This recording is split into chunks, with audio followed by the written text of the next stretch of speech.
Ladies and gentlemen, welcome to another edition of the AlteredConfusion Thursday Night Hangout. Dude, it's Thursday, and I drove over in my Ark. It was glorious. It's not raining right now, is it? Well, no, but there's still flash flood warnings. Fantastic. So anyways, ladies and gentlemen, I, of course, am your host, Charlie, and I'm joined once again by the prolific comer himself, Zealeus. Sup? What's up? Anyway, so we had started a conversation before the actual, I guess, official start of the show, and we were talking about basically team makeups, more specifically around Overwatch League, whereas the 2-2-2 makeup continue. And I do like if you join a pickup game, so if you're playing in the pickup game, it forces you into 2-2-2 with a role lock, which I like, because what would end up happening is you get into a pickup game, it would be 5 DPS insta-locks. Mm-hmm. It was just a pain in the ass.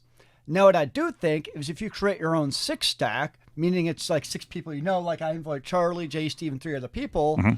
then I feel like in that case, I should then have the freedom to pick something out of that, because there's, from a random standpoint, 2-2-2 makes more sense than basically any other makeup. It's just generically going to be your best, but there's something inherently overpowered about 2-2-2 versus a 6 DPS, right? Yep. So if you think you have a great strategy, especially because it's all based, so especially in competitive, is based on your SR ranking, because you're never going to get too far out of SR is? Strength rating. There you go. So you're never going to get too far out of your SR rating. So if you think your team in your ranking can dominate with having 6 DPS or 6 tank or 6 support, you should be allowed to do that, I think. But it makes sense where if you don't want to be in this whole like weird thing where I want to be a support main, but I'm going to be trying to magically healing 6 DPS players, which is just obnoxious. Come on, man, you can do it. Screw you, man. I hate you people. I'm going to play DPS Mercy. And so I like the 2-2-2. Like for competitive, I really like that change, especially for random pickup games.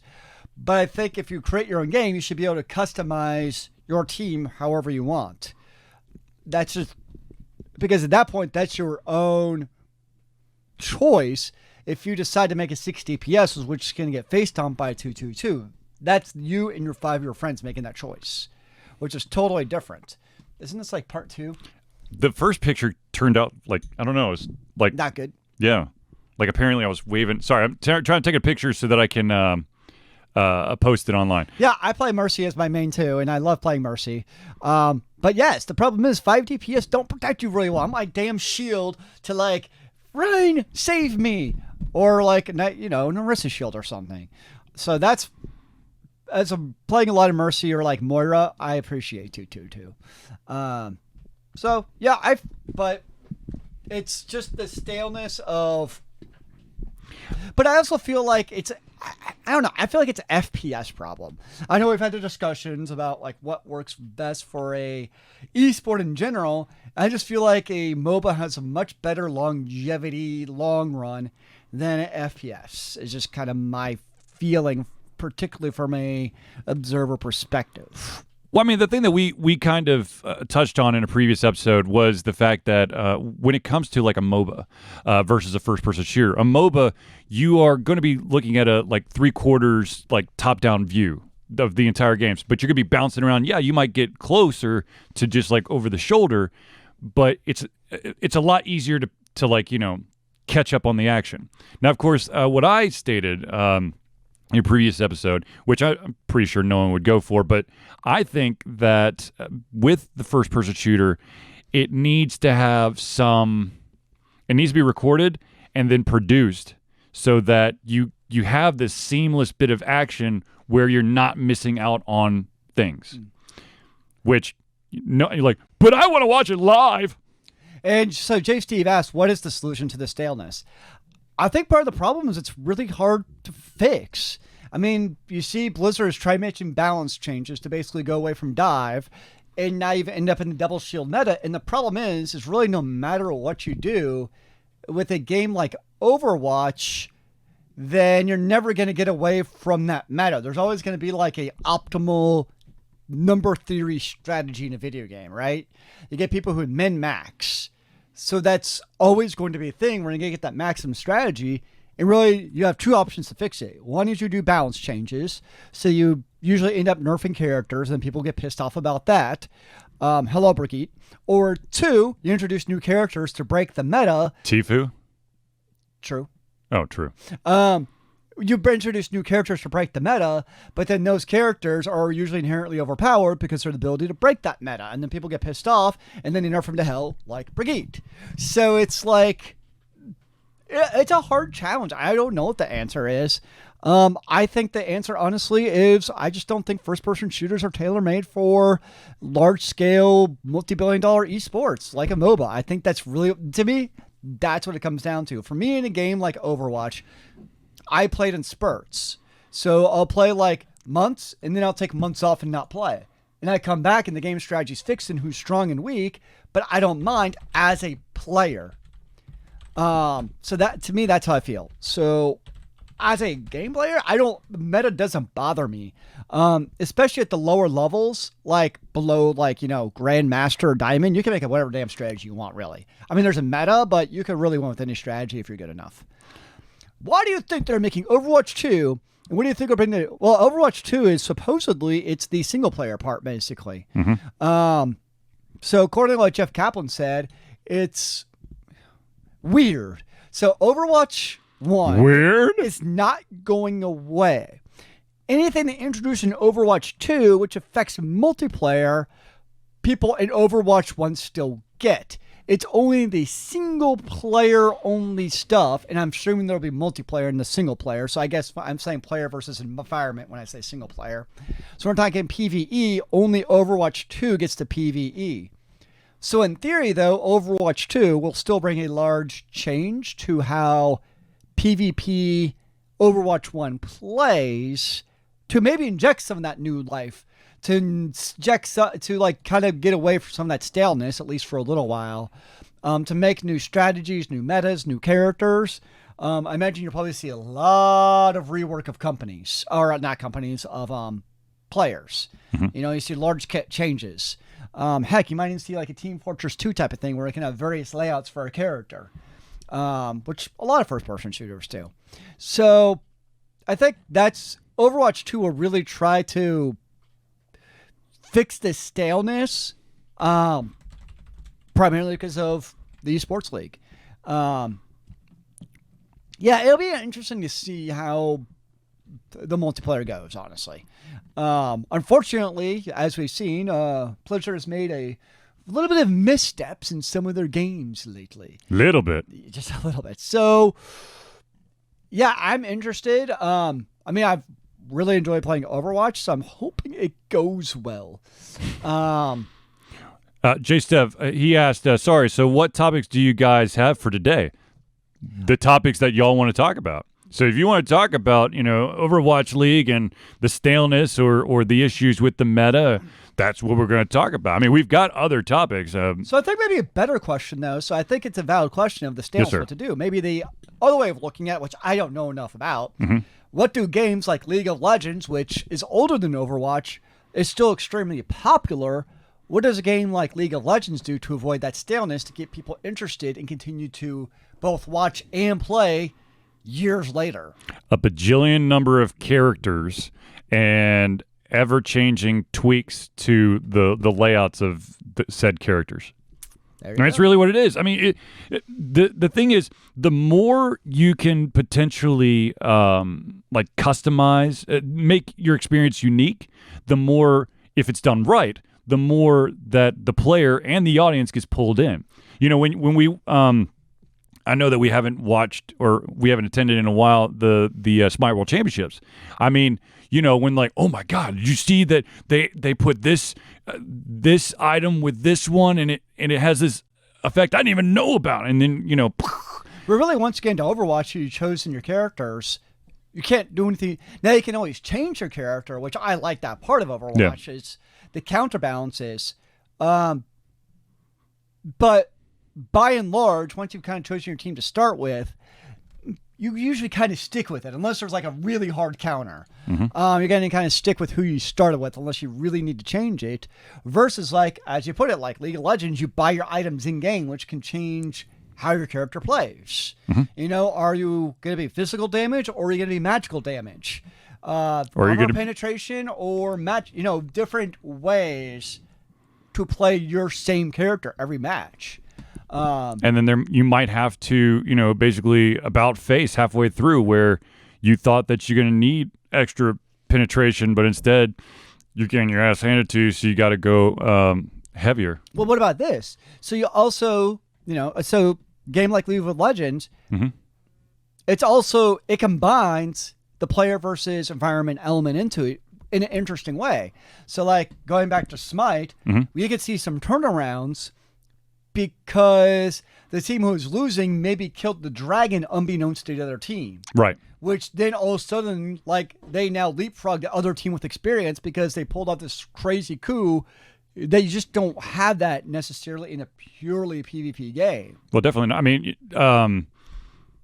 yeah. I mean, I can't think of there's of course, as not having played Overwatch, I can't. It's like Smite. Right? No, it's what it's like Smite in Conquest. Paladins.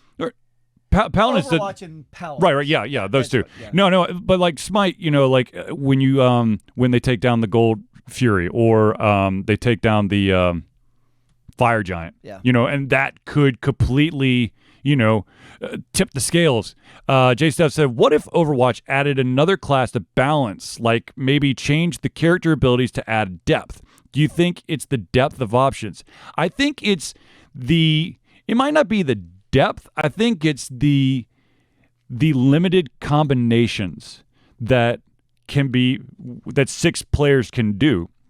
With like a MOBA and stuff, you can fine tweak things.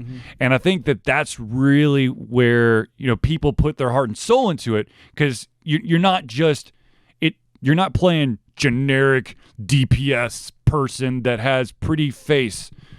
You're playing DPS person with pretty face that you do better with, bloodletting damage or something like that. There's to be able to spice things up, to make it your own. I think that's really that's what makes League of Legends, rock everyone's socks off. Well, Overwatch used to have a 4th class called Defense. Yeah, there was like a defense class, and you had like, I think it was Widow and Symmetra and Torbjorn and like Bastion were in it. So there was like another actual class. Offensive, defensive, tank, and support. Now there was no defensive was Bastion, Hanzo, Junkrat, May, Torbjorn, and Widowmaker. So yeah, they did used to have that, but there was also no class restrictions as we know it now. Yeah. Look, I think, to be honest with you, I mean, I understand that.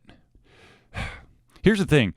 When you basically, as the designer, you basically make everyone fit into this box. It takes a lot out of, the enjoyment. Yeah, of course. You still have like the same, you got certain character team builds, so many DPS, so many healers, whatever. But then you have so many different characters that have that a little tweak to it. Jay Steph said defense would play well if they overhaul what that means. Well, in the context of Overwatch, defense, they mean denial of area. So if you look at the characters to consider defense, like Widow, you basically don't go into the sight line of where the Widow can see you. Same thing with the Bastion. The May can wall you off. So that's what they mean by defense in the context of Overwatch, is really area of denial. Whether that's a good or bad thing, I don't know. Yeah.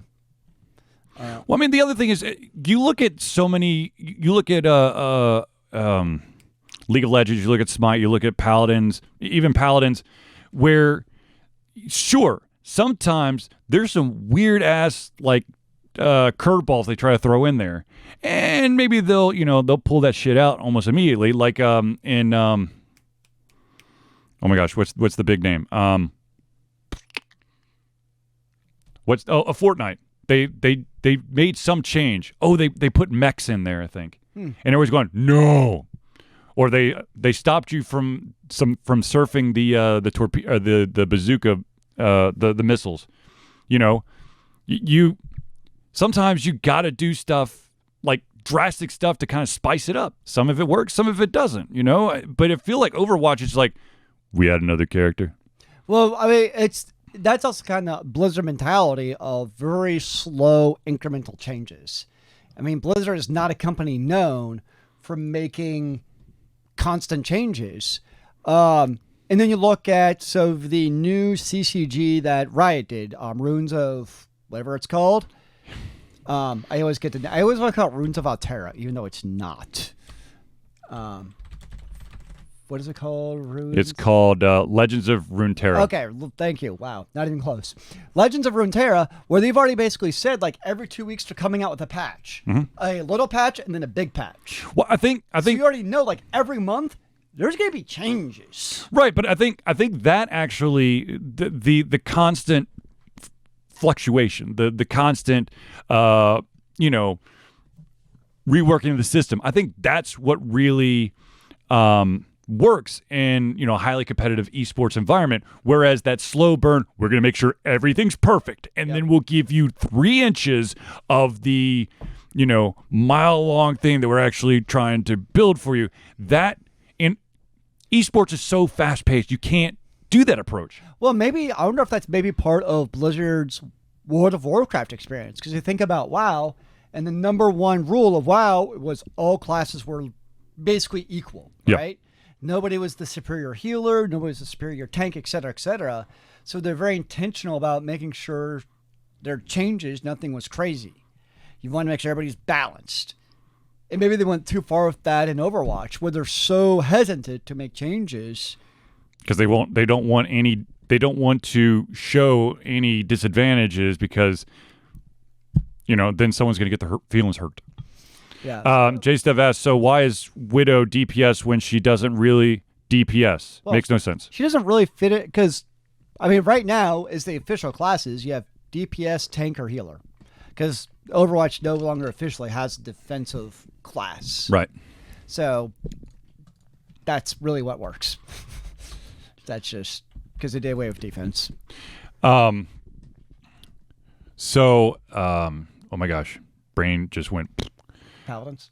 Yeah, I was going to say, what classes do Paladins have? It's flank, frontline, damage, support. Yeah. How many characters does Paladins have? They have 44. Wow. Huh. Yeah. And it's been out much shorter than Overwatch, right? I believe so. Let's see. That would be very accurate, Jay Steve. If basically if you can't aim, that's the problem with it. Like you got characters like Widow, who Widow can carry a diamond game. I mean, if they're really good and they can completely area denial, like it can really be not a fun game if you don't have somebody who can counter Widow, because it's one of those characters at high levels who will just shut down the entire team. But at low levels of people who can't aim, she's absolute trash. Overwatch was first released May 24th, 2016. Paladins was released June 12th, 2018. Wow. But then, you got characters like Mei, who at lower levels can absolutely face stomp an unsuspecting team. Regardless of how good they actually are, it's just the type of character. Okay, once again, I'm not having played. Mei basically freezes people. No. Is there leveling up of the characters as the game? No. See, Paladins has that. I know. That right there, because you have your early game, your mid game, and your late game. It's you got those extra layers of strategy of, we have to push a little faster because we could kick the shit out of them if we move this type of character ahead. Yeah. But if we wait long enough, they've got a guy who's a late burner that's going to absolutely devastate us. Which is basically the MOBA strategy. Exactly. I mean, it's so. And you don't have any you can't change your layout in Overwatch. So there is some of that parts where you have counters because you can change your character, but that's really about it. Yeah. I don't know what Overwatch is going to be able to do to fix really their declining numbers for Overwatch League. I mean, they're not going to start coming out with new character. I think the only thing could be of Overwatch 2 if they do some of these different things like mid-game leveling characters like a MOBA or weapon layouts like. But if you were to make that move, would you automatically try to move the entire Pro League over to the Overwatch 2? Oh, they would have to. I mean, yeah.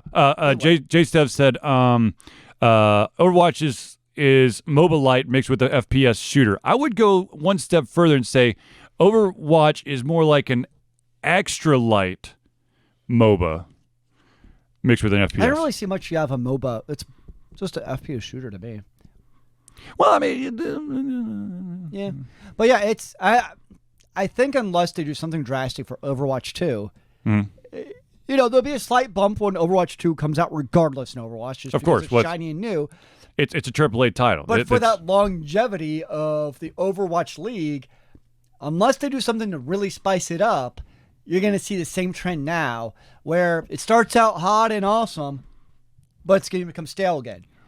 Well, the biggest problem, or it's either the biggest problem or the best solution is if the Overwatch Pro League can truly take root in the continent of Asia, then they can hold on and try to fix this shit. But if they fall short, then that's lots of millions of dollars that just went down the toilet. True that, yeah. So, yeah, I mean it's kind of an interesting time because obviously esports is coming. We know it's big, but it's still it's going to be such a changing landscape on a regular basis. Agreed. Which I think is cool. Like, what is the most? It's take football. Like NFL league is not going anywhere, right? But with the esports, today it's League of Legends. 10 years from now, it might be Paladins for all we know. Like, you don't know what it's going to be 10 years from now, that esports king, which I think is really cool. Well, I mean, there's also the fact of the matter is that everyone's got their own flavor, right? I mean, yes, League of Legends definitely high up there, but there's a shit ton of people that are all in about Fortnite. There's a shit ton of people that swear by... They're like, the only esports I care about is StarCraft 2. And a lot of it's going to be, well, StarCraft has fallen so far behind. I know. But a lot of it is also this current crop of high schoolers. What are they Absolutely. playing? Because about 5 to 10 years, they'll be the ones commanding those esports leagues. Right. Jay Steph says they added lots of teams last year and they are expanding. True. But that doesn't mean success. Atlanta... the Atlanta Reign, this was their inaugural season. And, so there was, I mean, if you go to, there's a phenomenal bar for nerds. Nerds. If you want to definitely hang out with like-minded individuals, there's a beautiful place called Battle and Brew. We highly recommend it. And Battle and Brew has become the official Atlanta Reign viewing spot. The problem is that, yes, here's my issue with adding teams. Once again, you're adding teams to a specific location, yet that specific location may never actually see your team. Yes, I know they're starting to kind of figure out all this travel stuff, but then I can't remember who wrote the article, but someone broke down like the hugely out of proportion like travel that certain teams have to do because of the way that, their schedule's going to be set up. Like, some teams are going to travel thousands and thousands of miles more than other teams. And they're talking about, like, burnout for these guys because all the travel and all the time. And visas. It's pretty crazy. Agreed. Yeah. And, I mean, I think that getting those humongous financial backers definitely gives the league stability to try to get through some of the growing pains, but I feel like there was a lot of excitement, and then it was like, okay, now let's see what happens, and it's just like same old. Jay Steph says, also, Blizzard is under heavy scrutiny as a company due to their remaster. Yeah, we talked about that last. World of Warcraft Reforged. So they are taking a huge hit that may affect Overwatch in the long run. Yes, absolutely. And hopefully it's for the better. Well, it's also like, so I said this last time I would have been probably a day one Overwatch 2 purchaser. But now, with how they shit the bed with Reforged, now I'm a little bit reticent. I'm like, is Overwatch 2 going to be like Reforged, where you expect this game?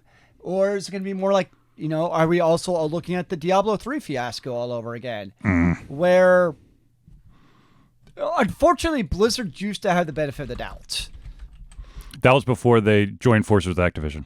True that. But they've shown, time and time again, that they, unfortunately, are not that company to be trusted like they used to be. And it's sad. Because Activision's in the room. I know, but, when we were growing up, Blizzard was one of those companies who, it was a Blizzard title, you were excited, man. It was gonna be now it's, Project Red Key. Yeah, exactly. I would say that's the company you trust now to come out with Cyberpunk 77. 27.7. 27. Yes, give it to me now. No, I want it. And on a slightly smaller scale, there's one company out there that I literally every single time they release a game, I jump, and that of course is Super Giant Games. That's Bastion, that's Transistor, that's Pyre, and now it's Hades. Although, I've still. Have you beat Hades yet? No. You can't beat the final boss, dude. Okay. Tell me what I know, sir. In these hack and slash games or any type of adventure game where you're going up against the final boss, the big final boss, there's never just one round with that fucker. There's 18. Well, there's at least 2. Oh dear. Because I can get through the first one, and then he's like, "Oh, now you really pissed me off." I'm like, "No, please, God, don't do it." And then I die and then I have to go all the way back. The thing about Hades, the plus and minus about Hades is the fact that every single time you start a new game, you start back in the bottom and you have to go.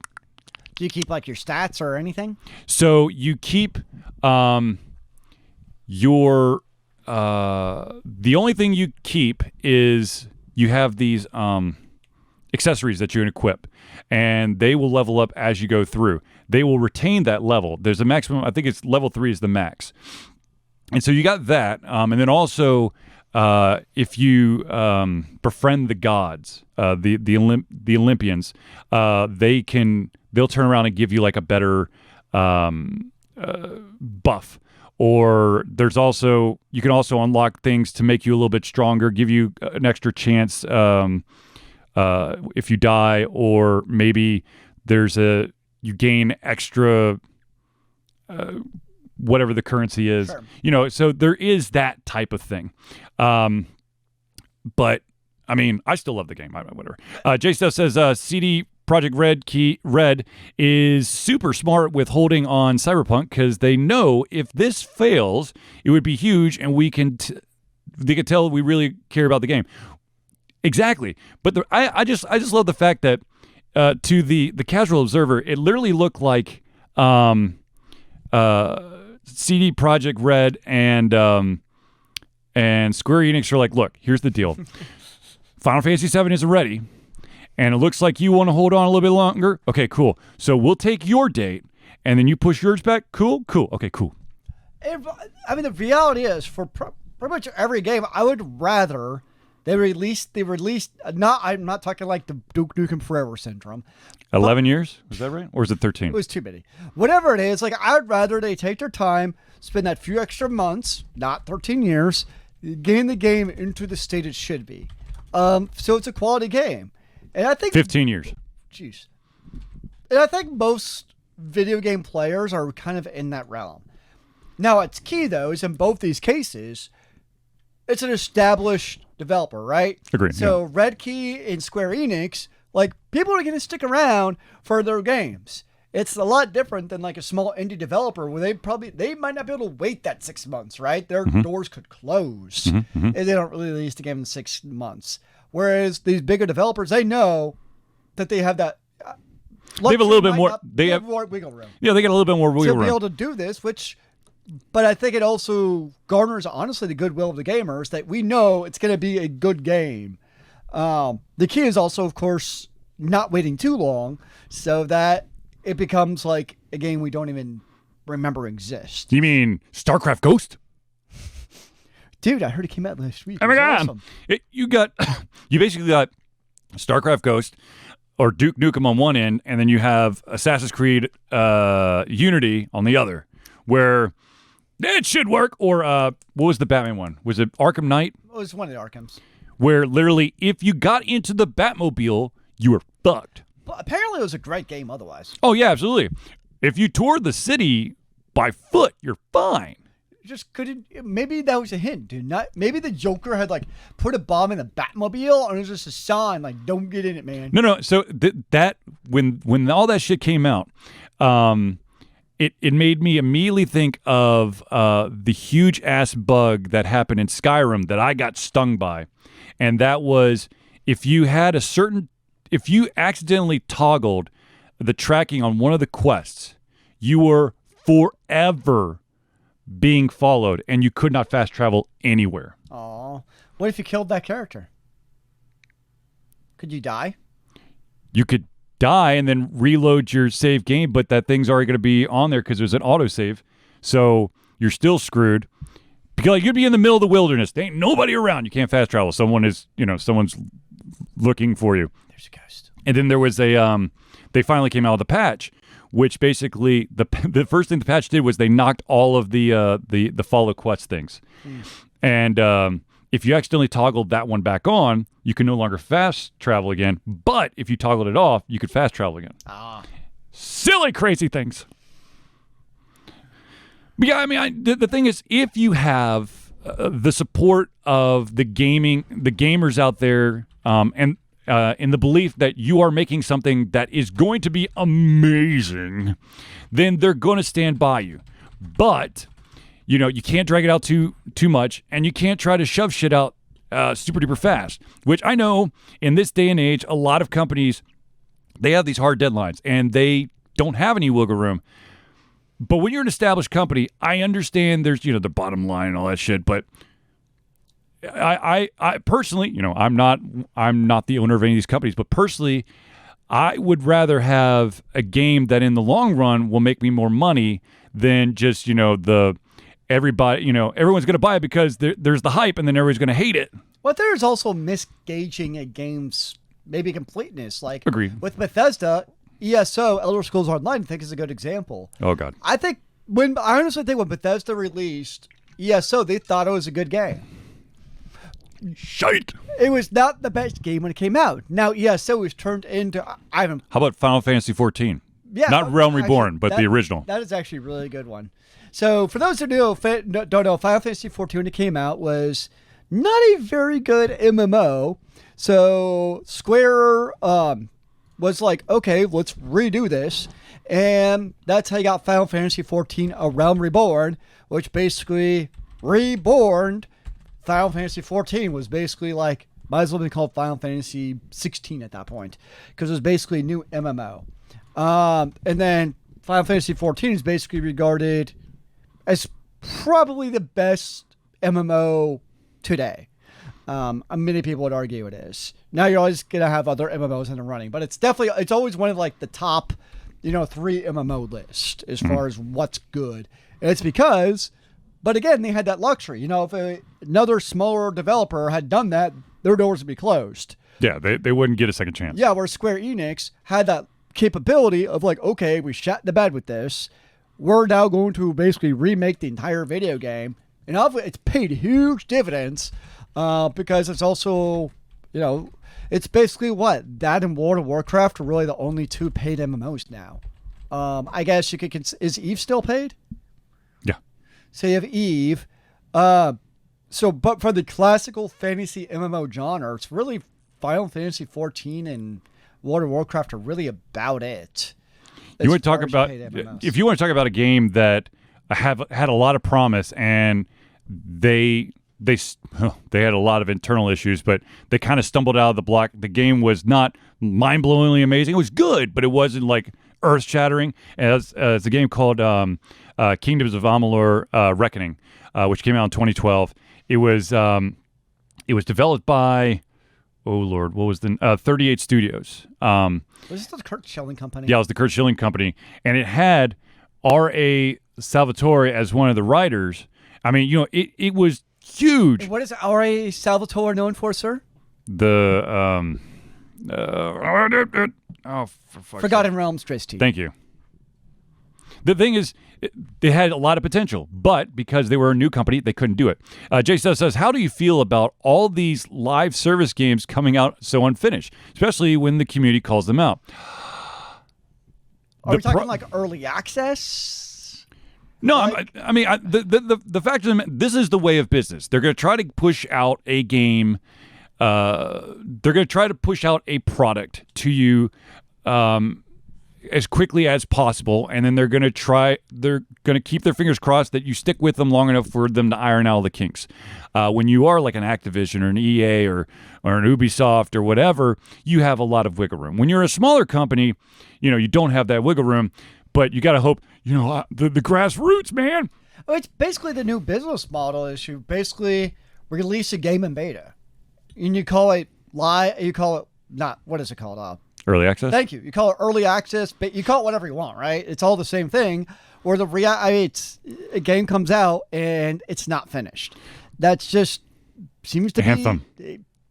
Well, again, I think to be fair, I think Anthem is kind of like ESO. Where I think when BioWare released Anthem, they actually thought it was going to be a decent game. Well, I'm not saying it was, no, but they thought it was. The biggest problem with Anthem was that It was soulless. Well, but the biggest problem with Anthem was the fact that what's the other game that came out at the same time? Destiny? No, Legends. Apex Legends. Oh yeah, which is a free game. Which was funny because nobody even knew Apex Legends was a thing. Fortnite still days. They're still in early access. Really? Yeah, oh god, yeah. That's It's like I didn't know Gmail was like in For beta years. for like 20 years or something. No, the fact of the matter is, instead of saying you're in beta, or you're doing your early access. your closed betas, what you do is early access is a fun way of saying I'm going to pay you to QA your game. That's what it is. And to be honest with you, there are parts of me that hurts deep. Because that's insane, that's stupid, and that's kind of underhanded. But at the same time, I can't say that I'm totally against it, because if I wasn't able to get Hades in early access on Steam, I would be a very, very sad gamer. You've kind of softened up on that over the years. But the thing is, Used to be hell no, it's early access for life. No. I think. No. I think one of the things is with the more established companies, you have they actually know what early access actually is. There are people out there that's literally fair. they're just like they just like threw some shit at the wall and you're moving around a block and you're supposed to be like a 3D full immersion game. That I have an issue with. But when it's literally it's the same thing with Kickstarter now, that you can't be like, I have this amazing idea, give me thousands of dollars. People are like, no. But if you give them basically something close. I mean, there's definitely different levels of early access. I would definitely agree with that. Well, I mean, I think the thing with like Hades, I think it's more like stat tweaks and maybe character. Basically, your enemy stat tweaks. If this buff or Make the enhancement final boss harder. or easier, please, for the love of all that's holy. No, I mean, I think that's what it is. That it's what they're doing is they're not trying to create the rest of the game. They're doing the tweaks to make sure the game's perfect, which I'm totally okay with. I mean, a lot of games though, you look at their release history, Yeah. and that could also be considered the gold version, but they still make patch updates. I mean, that's very common. So I guess it's kind of, what do you call it? Is it released? Is it early access? There's a lot of gray area there. Absolutely. But the unfortunate thing is there are a lot of companies that take advantage of that. And then there's companies who, you actually trust and love that you will put money down to buy their game and play early, even if it's not complete. But you look at some games, going back to two companies who we like, the Square Enix and the Project Red Key. They're not doing, early access. It's like, no, you're getting the final game. But speaking of Anthem, I don't know if you saw, but BioWare announced earlier this week, basically, we did a terrible job on Anthem and we're remaking Anthem, basically. So apparently Anthem, I guess, is kind of getting the Realm Reborn treatment where they're going to overhaul it. I don't know what that means, but Yeah. Well, I mean, there was the problem. One of the biggest issues that you run into for like a publisher or developer is if you have a good track record of like mind-blowingly amazing games and you say, here's a brand new IP, it's going to be cutting edge, it's going to redefine gaming as we know it. The problem is we as gamers get our hopes super duper inflated. We go, it is going to be so freaking amazing. But at the end of the day, one, there's no way in hell that any game out there will live up to your expectations when you build up that much momentum and that much hype. It can't happen. And two, what do you say? Anthem can't do a Destiny. True. I played Destiny 2. It was a good game. Wasn't mind-blowing, but it was a good game. Yeah, I mean, it was, you're like, oh my God, the guys from Halo are going to make their own space thing. It's going to be amazing. It's going to be like Halo on crack. And everyone's like, it's not bad. I mean, it's good. I mean, it was fun. I enjoyed it, but yeah. I mean, which is what I wanted in a video game. Like, not every video game has to be like earth-shattering, blow my mind. Not everything is going to be what? But just be able to say, I played it, I got my hours of enjoyment out of it, and I enjoyed it. That's what I'm looking for in a video game. It could be both. So. And I fully agree. I'm total agreement with you on that one. What was I going to say? Sorry, I'm trying to cheat, but I can't. God damn it! I was hoping I could fix the outro, but I can't. That's fine. Yeah, it's fine. Yeah, it's fine. But anyways, so then, question for you: Are there any video games coming up that you are looking forward to in the? We're not talking like, Halo Ghost that may never come out. We're talking like actual games we know are probably coming out. No, I think, to be honest with you, I mean, it's already technically out. I mean, Hades. Now the rumor is, and this of course is just rumor. I don't have nothing to substantiate this, but the thing is that once Hades goes out of early access on Steam, you're going to see Hades potentially pop up on other platforms, and I pray that the Switch is near the top of that list, because the Switch would be amazing to play Hades on. So you're saying you're going to buy it a second time for the Switch? Yes, just like I did for Bastion and for Transistor. That's some dedication. I got 3 different versions of Transistor and 3 different versions of Bastion. I've got, maybe 2 versions of Transistor. Darksiders just came out tonight at midnight. Wait, Darksiders? I thought that was 3? a game that came out 4? Which Darksiders are we up to? It's like 10 years old? Oh, dude, yeah. Or is this like another Darksiders? It's a new Darksiders. Okay. Darksiders Genesis. I don't think I've ever actually played Darksiders. I heard of it. I own the first 2. What kind of game is it? Hack and slash. Okay, cool. You're basically one of the 4 horsemen. Oh, I like being a horseman. Giddy up. Death. Yeah, Genesis. No, I mean, to be honest with you, I really don't know. Is it a console or PC? Genesis, hold on. It's coming out for PlayStation 4, Xbox One, Microsoft Windows, Nintendo Switch, and Stadia. Ooh, Stadia. Now, of course, if we really want to go, I mean, we don't have time to go into the digital distribution and cloud streaming gaming systems. But if you want to check out the article that I wrote the other day, I will post the link in the chat. Well, we did have the fascinating news this week. So we have the GeForce Now, right? Yep. Wait, is that what it's called? Is that the right name? The NVIDIA Shield, right? No, it's the NVIDIA. It's the article I posted. It's not the actual console. GeForce Now. Yeah, so makes GeForce the Shield TV one of the best streaming boxes. Yeah, so you basically have the GeForce Now, which is a streaming service. You don't need a console. You can just use your PC. And so GeForce Now is a little bit unique in their streaming, where you're basically, for all intents and purposes, you're basically spinning up a virtual machine on the NVIDIA server, where you're using your own license, right? So if I'm playing, let's just say, Darksiders Genesis, right? Let's say I'm playing that. I'm actually, I purchased Darksiders separately from NVIDIA I basically log into this magical NVIDIA server, and I basically say, like, hey, I own this game. And you're like, oh, cool, you own the game through Steam, and basically installs it via Steam, and you're basically now playing remotely. And Activision Blizzard this week was like, nope, we don't like it. You can't do it. And GeForce, obviously not to cause any issues, because you want to keep the publishers happy so that they get, like, the shield of approval. It's like, okay. But it's just fascinating to me because, like, you're technically not buying it even through NVIDIA. You're like, it's your license that you're using, and yet Activision is like, no. But then you have, like, a different one, like the Stadia, where, like, you're actually not using any license that you own. I use quotes loosely there when I say own a license, obviously. Is Stadia subscription-based? Yes, it's subscription-based. So, like, you're not even ever, like... So, I guess my point kind of, like... Netflix for games. Well, the thing with the... So, I guess... On Live? So, with the GeForce, you're not having to buy another license to use the GeForce.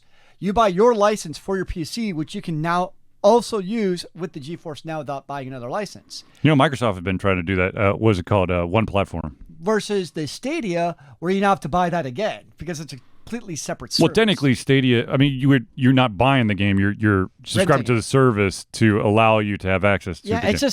just crazy how there's all these different things when it comes to licensing. I don't know. Speaking of licenses and who owns what, once again, go check out my article, "The Mutation, Evolution, and a Pinch of Destruction of Gaming," because I basically vent on a ton of that. Charlie, yeah, you haven't gotten in a good rant in a while, actually. To be honest with you, I think I'm finally, starting to remember that I can rant.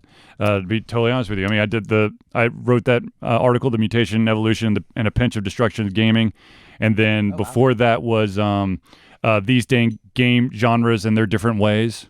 Well, I think the tricky part was before is you always had like very discrete ways to access a game. Like it makes, we might not like it, but you can at least see the logic behind like, okay, I own, let's just say in this game, Transistor, right? Mm-hmm. It's on the PC, which is a different physical form factor than the Switch, right? Mm-hmm. So in that case, it's like, okay, there's not this like weird mental disconnect of having to buy two different licenses. Right. No, and versus the PC, you have to basically buy a separate license for your PC, and then if you want a Stadia, it's like a different service, even though it's the same device. That's where I think it's like the weird mental gymnastics starts happening at that point to me. Well, it's like Bastion. Bastion, I have it for the XBLA, Xbox Live Arcade, on my 360. I've got it on my iPad, and I also have it on my Switch and PC. Shit, that's 4. Is that good? No, but the thing about ownership of games is no one owns them. Well, the only person who owns is the publisher. Basically, for Stadia and for any of these services that you're going to do subscription-based, they are basically purchasing licenses, seats. And so, they can always have a fluctuating number because it's digital. It's not like it's taking up warehouse space. Ownership's been dead since Bill Gates made Windows. Sorry, but it's true. But I mean that's kind of that's once again more about my rant about the evolution of the good side of where gaming's going and then the bad side of where gaming's going. There's pros and cons. Yeah. Absolutely, well, with everything. But the thing is, like so for instance, I'm just going to throw out one potential pro is. Mm-hmm. So say you're a school mm-hmm. and you want to make a esports team, right? Yes. You can now using the. You're used to think like, okay, I have to buy like $1,000 gaming machines to do this, right? Yep. Well, now you could theoretically repurpose a $300 Linux machine, use the, let's just say the Google Stadia or the GeForce thingamabobber where you're basically streaming it now, get 1080p at 60 FPS. You can have that full gaming experience through a subscription service, which a much lower inlay of cost. Now, there's obviously cons to that because most of the esports are going to be latency intensive, and do you have latency issues when you're doing streaming services, et cetera, et cetera. But there are some potential cost-benefit pluses, particularly from a monetary perspective. The only question in this given scenario that I must ask you is, how hard is your ISP gripping your nuts? Oh, for us, for business class, it's fine. There's no caps for business. It's fine. That's not an issue. No, I know, but I'm saying, but the thing is, they're gonna find a way to do something to you. When you're paying that much money for a business class connection, it's unfettered access. You think that? No, it is. No, you think that. Yes, it is. I promise, it is. Okay. This is coming from a guy who once upon a time was in the telecommunications. It's unfettered. Yep, it's perfect. Mm-hmm. It is. Yeah. But yeah. Or if we really wanted to, we would get the gigabit fiber. Sure. Just have to pay for trenching and polling and all that fun stuff. Yeah. So, excuse me. Before the we kind of run out of time, I do want to show something off. I made mention of this. I kind of hinted at it last show. AlteredConfusion, or I, as AlteredConfusion, commissioned a art piece by one of our friends of the show, and I'm a huge admirer of his work. His stuff is MajaNation, MajaNation. I want to say it's MajaNation.com, but I want to double make sure here. Make sure it's correct, man. Yeah, it's MajaNation.com. I think I should link it. I'm going to link it right now. But it's being slow. You should talk to your ISP about that. With that unfettered access. Unfettered ass my ass. What? Mm-hmm. Yeah, my ISP's probably going, shut up! No, so, 1 second here, just want to be sure. Yeah, okay.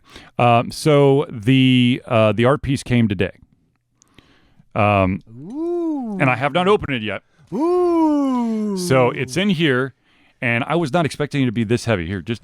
I got it. All right. Ooh. Yeah. I got it. I got it. All right, there you go. I got my kniff, dude. I got my kniff.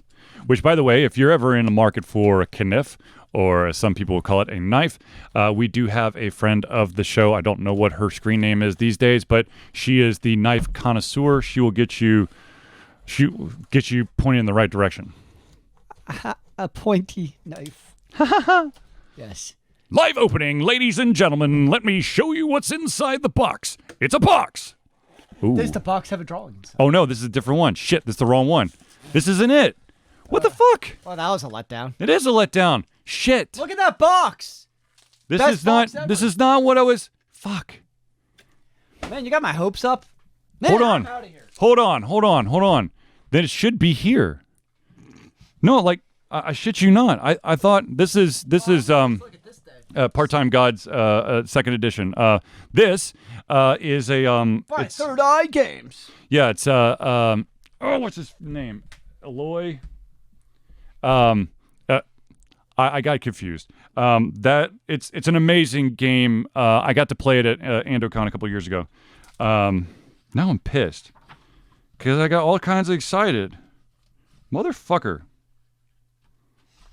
Did you pay your delivery bills? Yes, I did. Eloy La Santa? Yeah, that's it. It's been delivered.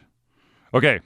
Zealeus, you're going to talk for 2 seconds. I'm getting this damn thing. Do you have any idea where it is? Yes, it's in my garage. Your garage of doom. It's not Doom. It's a doomed garage. So, let's see here. You can become a god. You can form a pantheon. You can pay the rent. Where long ago, an entity known as the Source visited humanity and gifted certain people with divine power. That is until the gods waged war against the Source and eventually against each other, until the gods were close to extinct. The gods of today are shadows of what the old gods possessed. They have a mortal life, a job, or a career if they're lucky, friends, family, and everything that comes with being human. On the other side of the coin, they have a dominion to oversee, a deific territory to defend, secret theologies in which they owe allegiance, and other gods in the pantheon to try to get along with. Intriguing. So I guess you are basically a part-time god, and you get to go around and probably kill things, which is always very exciting. What do we got going on here? Let's see here. You got stories. You got a role-playing game, which apparently this is. It is a tabletop role-playing game where you have adventures and other exciting things. Let's see here. Dun. You have mortal sides, and you also have divine sides. So you have 2 different ways of playing the game, apparently.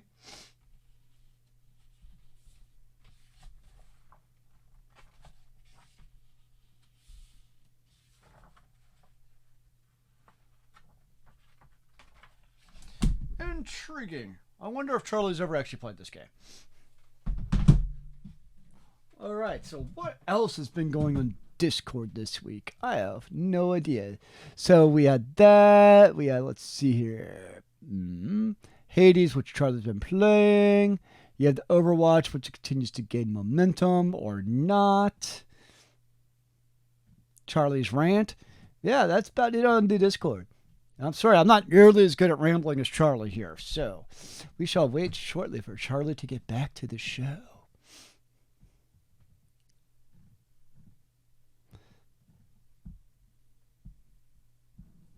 No! So we're waiting for Charlie. He's going to go find this mysterious box, which I'm not sure actually exists, or may not exist. But can you actually hear us? I'm very confused.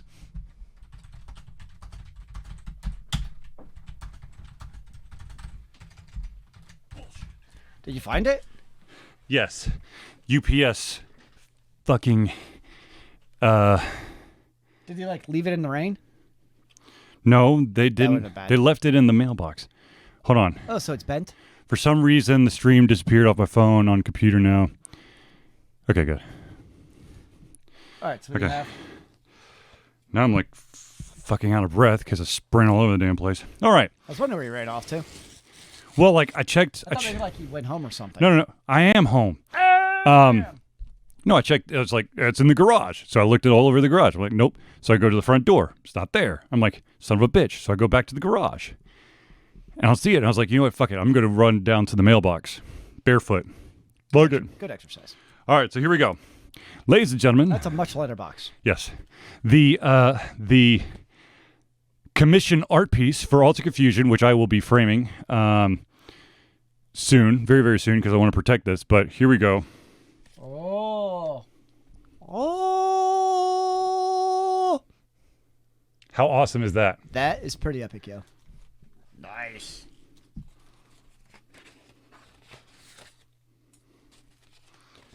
So, you have a dude on the left who has a beard and mustache with big, giant, raising eyebrows. Dun, dun, dun. And on the right, you have a guy with a very pointy chin, square glasses, and a sonic screwdriver. So this is by MajaNation. His name is Jonathan Rosenblum, I really think. like the coloring. I know. I do too. He did several iterations, and we were basically bouncing back and forth. Once again, this is the amazing piece of art. That is The rad.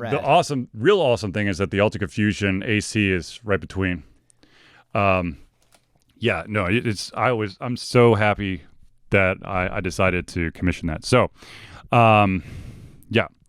So I will be taking a picture of that and slapping across all of social media. But do you he did a great job. And you're allowed to? You're not being held by because restrictive rights? I paid him to create a unique piece for myself. Nice. So it is mine to do what I want with it. Wait, my face is on it. I think I should hold some rights too. That's just a creative interpretation. It could be you. Who knows? It could be, your son. No, my son doesn't wear glasses, and he had no idea what a sonic I screwdriver could get is. him a pair. No, I'm sure, but he just used one of mine. Anyways, so yeah, that's super duper exciting. I do want to. So we made mention last week and through Discord this week. First, of course, if y'all want to join Discord, all you got to do is just hit us up, or do the if you're actually in the Twitch chat room, all you got to do is the exclamation mark Discord will give you a link. If that link no longer works, give me a heads up. I'll fix it.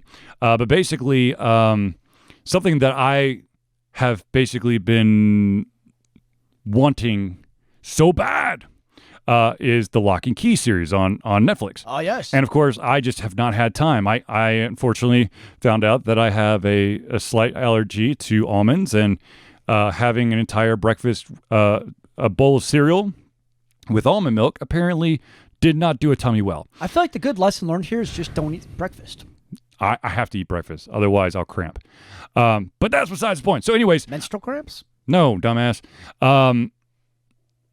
So Locke Key, as promised, Zealeus, I did sit down a little bit today. I had a busy as hell day today, but I sat down, I watched the first 2 episodes, and I saw some of the, I've kind of like sort of seen some of like the reviews and stuff about it, and people are going, I don't know, it's like, for an individual. So here's the deal. And Zealeus and probably everyone out there who has paid attention to myself understands that I am a purist.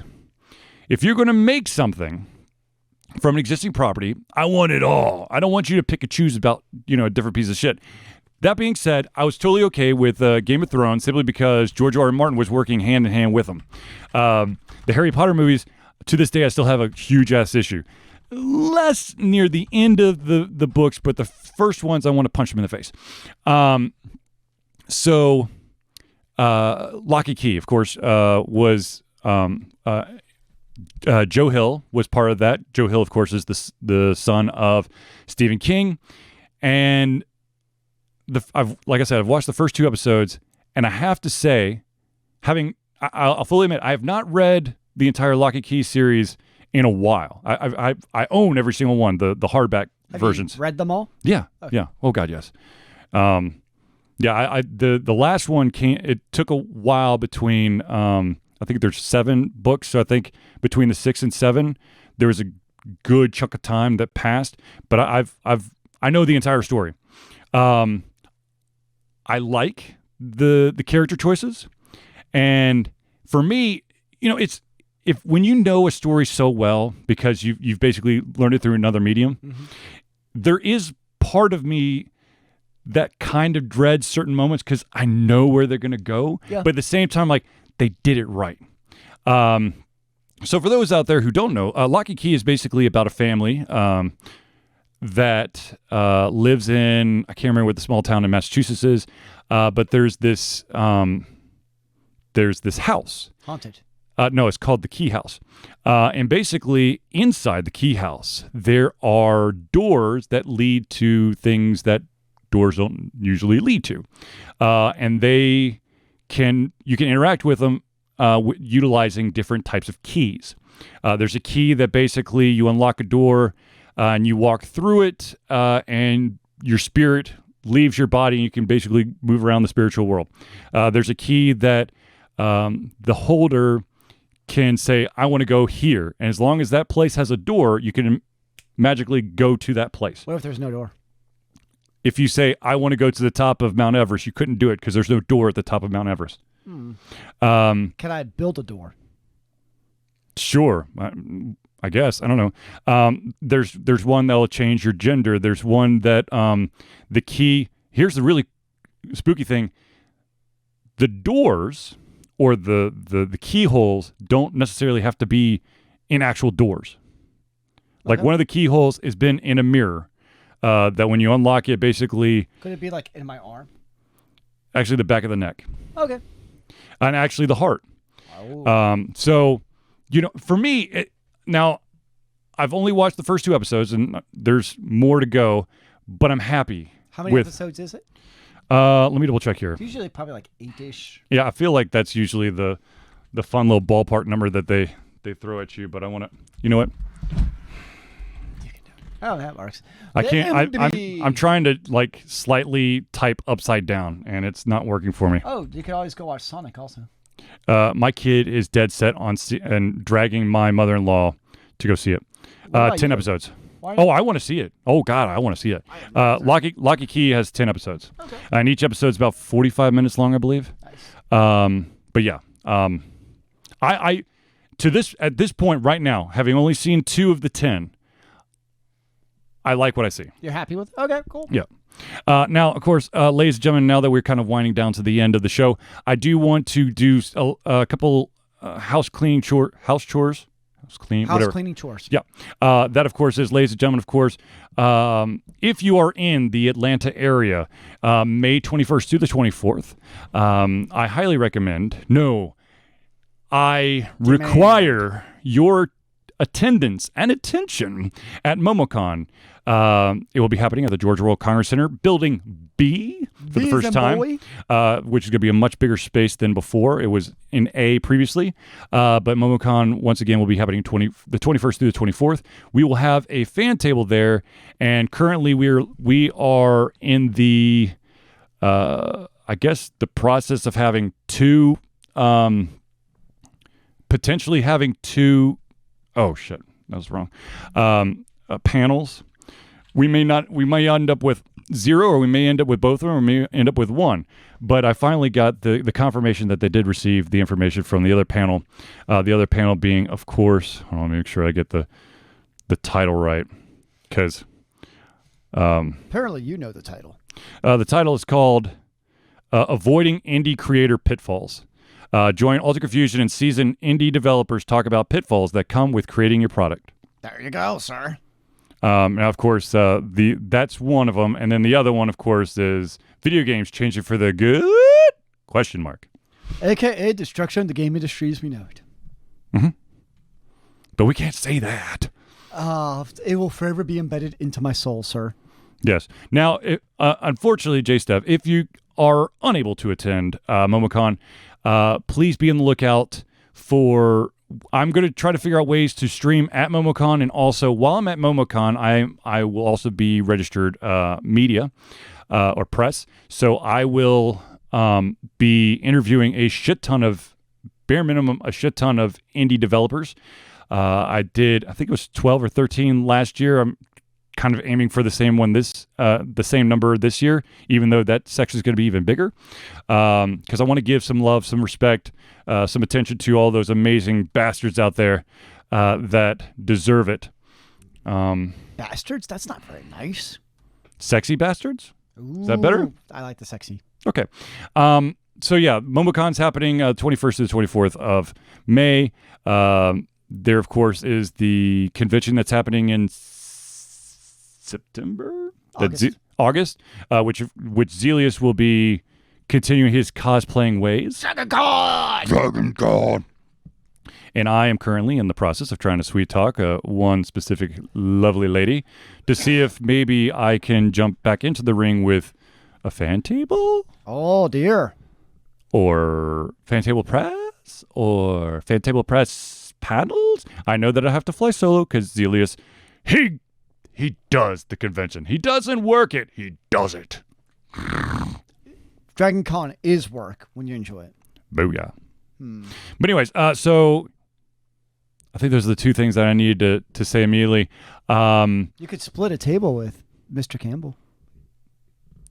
Does Craig do? I remember him posting about wanting to do one potentially. I basically go as a TARDIS. An ever-evolving TARDIS. Yes, it needs more LEDs this year. Whee! You need to program it. I know. Yeah. That's why it didn't happen this year, because I ran out of time. You got little minions that have a little extra time thanks to robotics. They can work on a side project for you. No, see, they're extra credit. LEDs on the robot because it's going to blind the other teams. We have this whole strategy. So like at the end of the game, like it's angled just right. It has like a little mirror, so it shines right into the other team's eyeballs. It's the red laser approach. It's not technically against the rules from what I've seen. But it is. But it isn't. But it is. But maybe. Though he's spending so much time arguing, like you're saying, that we'll win. Look, it's for those of you out there who know football, NFL, it's the Belichick way of doing things.